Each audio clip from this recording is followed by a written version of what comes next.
Bismillahirrahmanirrahim. Assalamualaikum warahmatullahi wabarakatuh. Kami dari mahasiswa STKIP Yapis Dompu, Program Studi Pendidikan Bahasa Sastra Indonesia. Pada kesempatan kali ini, kami ingin memaparkan materi tentang korupsi. Sebelum kami memaparkan materi tentang korupsi, alangkah baiknya kami memperkenalkan diri terlebih dahulu. Perkenalkan, nama saya Sulis Afriani. Pada kesempatan kali ini, saya sebagai moderator. Dan saya memberikan kesempatan kepada pemateri-pemateri saya untuk memperkenalkan diri terlebih dahulu. Waktu dan tempat dipersilahkan.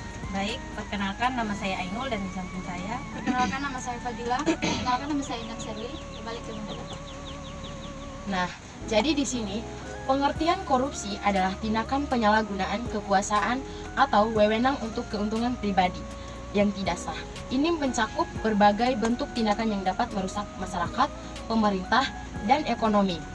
Dalam artikel ini akan dijelaskan tentang apa sebenarnya korupsi, contoh-contoh yang dapat ditemukan dalam kehidupan nyata, serta dampak yang ditimbulkan.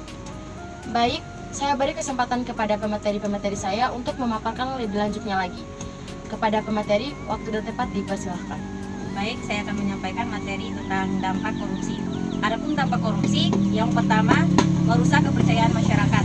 Korupsi dapat merusak kepercayaan masyarakat terhadap pemerintah dan lembaga-lembaga publik. Ketika masyarakat merasa bahwa pejabat publik tidak dapat dipercaya, hal ini dapat menghambat proses demokrasi dan mengganggu stabilitas politik. Yang kedua, menghambat pembangunan ekonomi. Korupsi juga memiliki dampak ekonomi yang signifikan. Dana publik yang disalahgunakan atau digelapkan dapat digunakan untuk proyek-proyek pembangunan yang lebih bermanfaat.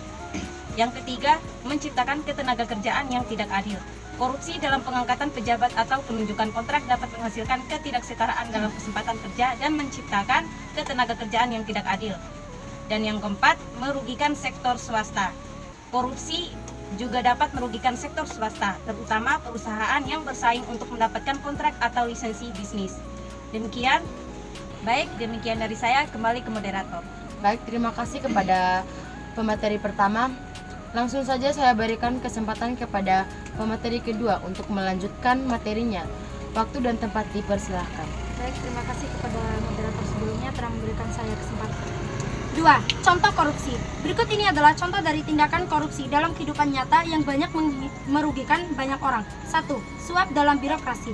Salah satu contoh korupsi yang umum adalah suap dalam birokrasi pemerintah. Pejabat yang memiliki kekuasaan untuk mengambil keputusan penting mungkin menerima uang atau hadiah dari pihak yang tertarik untuk mendapatkan keputusan yang menguntungkan.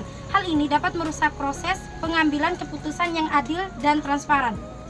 Yang kedua, nepotisme. Nepotisme adalah bentuk korupsi di mana pejabat atau pemimpin memiliki kerabat atau anggota keluarga untuk posisi atau kontrak tertentu tanpa mempertimbangkan kualifikasi atau kompetensi mereka. Hal ini dapat merugikan masyarakat karena orang yang tidak kompeten ditempatkan dalam posisi yang penting. Kembali ke moderator. Baik, terima kasih kepada pemateri kedua. Selanjutnya saya beri kesempatan untuk pemateri ketiga. Waktu dan tempat dipersilahkan. Masih contoh dalam korupsi. 3. Pemerasan. Pemerasan adalah bentuk korupsi di mana seseorang atau kelompok mengancam atau memaksa individu atau entitas lain untuk memberikan uang atau barang-barang berharga. 4. Penggelapan dana publik.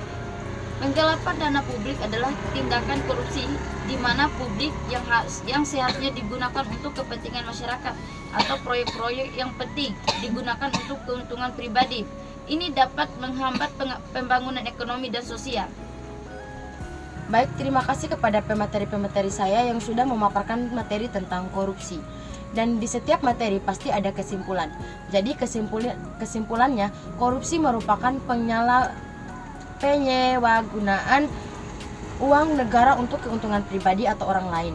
Korupsi dapat merugikan masyarakat dan negara, serta menimbulkan dampak negatif lainnya, seperti kerugian keuangan negara, ketidakadilan, ketimpangan sosial, dan merusak fondasi ekonomi. Baik, mungkin itu saja penyampaian materi kami pada siang hari ini. Lebih dan kurangnya kami mohon maaf. Wabillahi taufiq wal hidayah. Wassalamualaikum warahmatullahi wabarakatuh.